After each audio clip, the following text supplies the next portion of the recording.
নমস্কার, আমি তপন। আপনারা দেখছেন সবুজ সাথী। আজকে শীত পেরিয়ে বসন্ত ঋতু এসে গেছে বা আগমন হয়েছে, তার প্রমাণ আমার এই আমলকি গাছ। আমলকি গাছ একটি পর্ণমোচী জাতীয় গাছের মধ্যে পড়ে। তো দেখুন, পূর্ণ মনে হচ্ছে যেন এটা প্রতি বছরই হয়।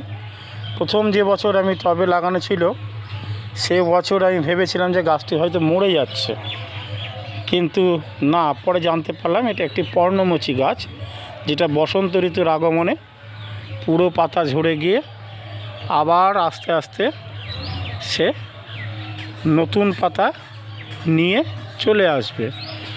এটি আমার আমলকি গাছ। এখন পর্ণমোচী গাছের জন্য তার পাতা ঝরে গিয়েছে। আর এটি হচ্ছে আমার সফেদা গাছ। এই 2 বছর আমি অসুস্থতার কারণে গাছগুলো অবহেলা আছে বা পরিচর্যা কম, তাতে অল্প যে পরিমাণ ফলগুলো হয় আমি বা আমার পরিবারের কেউ সেগুলো ব্যবহার করতে বা খেতে পারি না। তার কারণ এখানে হনুমান কিংবা পাখিতে খেয়ে ফেলে। এবারও বেশ কয়েকটা হয়েছিল, কিন্তু সেটি হনুমান কিংবা পাখির পেটে চলে গিয়েছে, আমরা পাইনি। আর এটা চলে গেল সফেদা। তারপরে দেখা যায় আমার 2টো ক্যাকটাস আছে, সেই ক্যাকটাস গাছ দুটো, যেটা একটি এখানে অবহেলায় আছে, তাকে সঠিকভাবে পরিচর্যা করার মতো পরিস্থিতি আমার নেই। তথাপিও আমি চেষ্টা করলাম আজ একটু পরিষ্কার করা। তারপরে দেখুন স্ক্যান্ডেল ক্যাকটাস, যেটি টবে ছিল, টব সহ আমি মাটিতে লাগিয়ে রেখেছি, এটা পড়ে যেত বলে। দেখুন এতেও নতুন স্ক্যান্ডেল বেরিয়ে আসছে, অনেকগুলো বেরিয়েছে এবার দেখুন নতুন, এবং আস্তে আস্তে সেটি বড় হচ্ছে। এই ক্যাকটাসের সঙ্গে চলে যাই আমার এই বাগানের সবথেকে দীর্ঘ উচ্চতায় বড় গাছের কাছে, যেটি একটি ক্যাকটাস প্রজাতির। সেই ক্যাকটাস প্রজাতির গাছ, সেটাও কিন্তু টবে আছে, মাটিতে নেই। সেটি প্রায় এখন 20 ফুট কাছাকাছি হাইট, উচ্চতা হয়ে গেছে প্রায় 20 ফুটের কাছে। দেখুন আমি প্রথম থেকে দেখিয়ে যায়, এটা একটি 20 লিটার জারে লাগানো আছে, যেটি এখনও মাটিতে কোনো শেকড় গজায়নি, এটা আমি শিওর। এটাকে আস্তে আস্তে তুলে দেখায় আমি। এটা তার দিয়ে দেখুন বাঁধা আছে একটি সুপুরি গাছের সঙ্গে।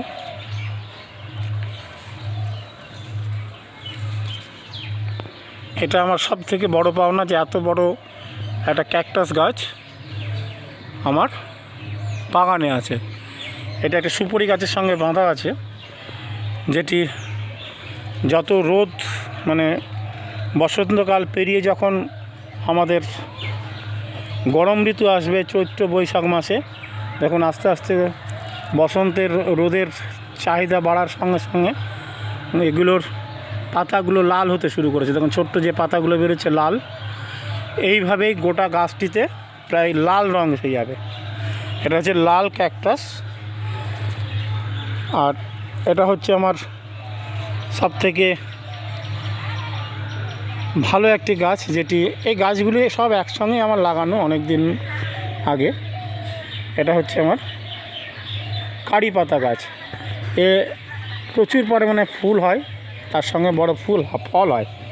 সেই ফলগুলো ঝরে গিয়ে প্রচুর পরিমাণে চারা সৃষ্টি হয়। দেখুন গাছের গোড়ায় অনেক চারা, যেগুলো আমি তুলে রেখে দিয়েছি কয়েকটি। তবে সাইডে মানি প্ল্যান্টের গাছ, লতা আর কি, ওগুলো আস্তে আস্তে লতিয়ে চলে যাচ্ছে। এটা ছিল অনেক দিন আগের, সেইগুলো আমি ফেলে দিয়েছিলাম ওখান থেকে আবার নতুনভাবে বেরিয়ে এসছে। এটা আমি একটা ফল গাছের মধ্যে একটা কদবেল গাছ, এটা আস্তে আস্তে বড় করছে। এগুলো সব টবেই ছিল, কিন্তু এখন বর্তমান তারা মাটিতে। তারপরে চলে যায় আমার একটি প্রিয় খুব সুন্দর গাছ, যেটা একটা কমলা লেবু। এটা অবশ্য আমরা চাইনিজ কমলা লেবু বলে থাকে।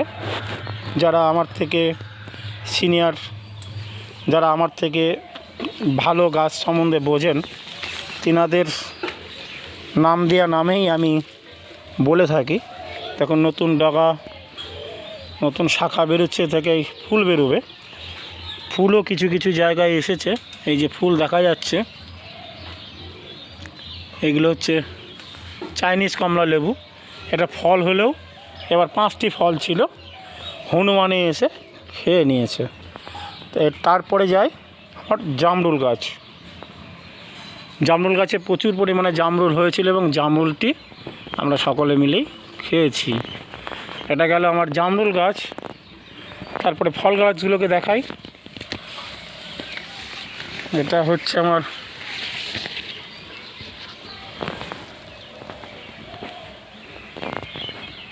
করম চা, যেটি কুড়ার ডালগুলোকে আমি ছেটে দিলাম খানিকটা, ছেটে এইভাবে আস্তে আস্তে গাছটি বড় হচ্ছে।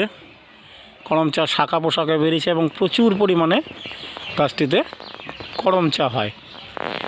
এই গেল আমার করম চা। তারপরে একটু ভেতর দিকে এগিয়ে যায়, এই যে এখানে একটি আমার সবথেকে গাছটি নেতিয়ে পড়েছিল, তখন শাখা অনেকগুলো কেটে দেওয়া হয়েছিল। এটা একটা ফলসা, ছোট্ট খুব সুন্দর সুন্দর ফল হয়, টক জাতীয় ফল একটি। এটা হচ্ছে ফলসা গাছ। এটাও পর্ণমোচী গাছ, যখন বসন্তের আগমনে পাতা ঝরে যাচ্ছে, তারপর আবার নতুন শাখা পোশাকা বেরিয়ে এটি আবার নতুন রূপ নেবে। তারপরে এগিয়ে যাই, এটি আমার চেরি গাছ, চেরি ফলের গাছ, যেটি গ্রোথ অতিরিক্ত পরিমাণে বেড়ে গেছে। টবে আমি 2-3 বার ফল পেয়েছি, কিন্তু মাটিতে লাগানো প্রায় 2 বছরের বেশি হয়ে যাচ্ছে, কোনো বল বা ফুল কয়েকটা এসেছে, কিন্তু ফল আসেনি। দেখা যাক পরে আসে কি না, ওতে কোনো অসুবিধা নাই। এটা আমার চেরি গাছ। তারপরে এটি আমার মশলা পাতা বা একটা সুগন্ধি পাতা, যেটি একটি রান্নার কাজে আমরা ব্যবহার করে থাকি। এটা একটা খুব সুন্দর, রান্নার মধ্যে দিলে পরে একটা সুমিষ্ট গন্ধ হয় এবং এটাকে মশলা পাতা বলা হয়। তারপরে এই যে একটি এগুলো একটা পাতাবাহার। তারপরে তো আপনার ফাইকাসটি মাটিতেই লাগিয়ে দিয়েছি এবং আস্তে আস্তে তার গ্রোথ বাড়ছে। তারপরে অপরাজিতা গাছটা অবহেলায় প্রায় শুকিয়ে যেতে বসেছিল, কিন্তু আস্তে আস্তে জল টল দেওয়ার পরে আবার সে নতুন শাখা বের করছে। আর আমি বেশি দীর্ঘায়িত করলাম না, সকলে ভালো থাকুন, রোগমুক্ত থাকুন, এই আশা, এই কামনা রেখে আমরা সকলে পৃথিবীকে দূষণমুক্ত করার জন্য গাছ লাগাবো, এই প্রতিশ্রুতি দিয়ে আমি এই ভিডিওটি শেষ করলাম। নমস্কার, সকলে ভালো থাকবেন, সুখে থাকবেন।